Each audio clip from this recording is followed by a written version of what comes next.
ఉత్తరాంధ్రలో ప్రఖ్యాతిగాంచిన అనకాపల్లి నూకాంబిక అమ్మవారిని మీరు ఎప్పుడైనా చూశారా? 101 గ్రామదేవతల్లో ఈమె చిన్నది.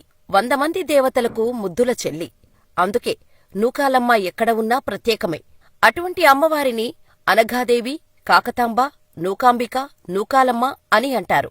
ఈ అమ్మవారికి ఇన్ని పేర్లు ఎలా వచ్చాయి? అనకాపల్లి గ్రామంలో ఉన్న ఈ అమ్మవారి చరిత్ర ఏమిటి? కాలంతో పాటు అమ్మవారి పేర్లు ఎలా మారుతూ వచ్చాయో తెలుసుకుందాం. ఈ ఆలయం నిర్మించి ఇప్పటికి 550 సంవత్సరాలు పైనే అయినట్టుగా ఆలయ చరిత్ర చూస్తే తెలుస్తుంది. నూకాంబిక అమ్మవారు పూర్వం నవశక్తులలో ఒక శక్తి అయిన శ్రీ అనఘాదేవిగా ప్రతిష్ఠితమై పూజలందుకుంది. ఈ అనఘాదేవి ఎవరో కాదు, గురుదత్తాత్రేయుని అర్ధాంగి ఈమెనే అనఘాదేవి అని అంటారు. ఆమె సాక్షాత్తు లక్ష్మీదేవి అవతారము. అఘము అంటే పాపము, అనఘ అంటే ఏ విధమైన పాపము లేనిది అని అర్థం. మనస్సు, బుద్ధి, వాక్కు, ఇంద్రియాలు పాపాలకు కారణమవుతాయి. ఈ 3 విధాలుగా జరిగే పాపాలను అనఘాదేవి పోగొడుతుంది. అందుకే అనఘాదేవి ఉపాసన సకల పాపాలను హరింపచేస్తుందని శాస్త్రాలు చెబుతున్నాయి. అనఘాదేవిలో శ్రీ రాజరాజేశ్వరి, మహాలక్ష్మి, మహాకాళి, మహాసరస్వతి లక్షణాలు నిండుగా ఉంటాయి.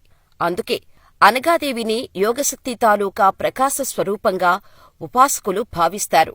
అనఘాదేవి ఉపాసన చేయటం ద్వారా కవితాశక్తి కళలను వరంగా అనుగ్రహిస్తుందని నమ్ముతారు. అలా ఈ ఊరికి మొదటిగా అనగాపల్లి అనే పేరు వచ్చింది.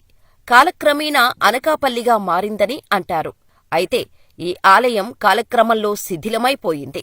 అలా శిథిలమై ఉన్న అనఘాదేవి ఆలయాన్ని కాకతీయ రాజులు అభివృద్ధి చేసి వారి కులదైవమైన కాకతాంబగా పునఃప్రతిష్ఠించారు. ఇలా ఈ అమ్మవారు చాలా కాలం కాకతాంబగా నిత్య పూజలు అందుకుంటూ భక్తులకు వరప్రదాయినిగా ఉండేది. ఆ తర్వాత ఆర్కాటు నవాబు వద్ద సేనాధిపతిగా పనిచేసిన శ్రీ కాకర్లపూడి అప్పలరాజు క్రీస్తుశక 1611లో అనకాపల్లి ప్రాంతానికి పాలకునిగా నియమించబడ్డారు. అప్పటివరకు శ్రీ కాకతాంబగా పూజలు అందుకున్న అమ్మవారిని కాకర్లపూడి అప్పలరాజు తమ ఇలవేలుపుగా కోటను రక్షించు శక్తిగా భావించి శ్రీనూకాంబిక అమ్మవారుగా పేరు మార్చి శాక్తేయ గమనానుసారము పూజించటం మొదలుపెట్టారు. ఇలా అప్పటినుండి నిత్యపూజలు అందుకుంటూ గొప్ప మహిళలు గల నూకాంబిక అమ్మవారిగా భక్తుల హృదయాలలో నిలిచిపోయింది. ఎవరైతే నూకాంబిక అమ్మవారిని దర్శించి ప్రార్థిస్తారో వారికి అష్టైశ్వర్యాలను ఈ అమ్మ ప్రసాదిస్తుందని నమ్ముతారు.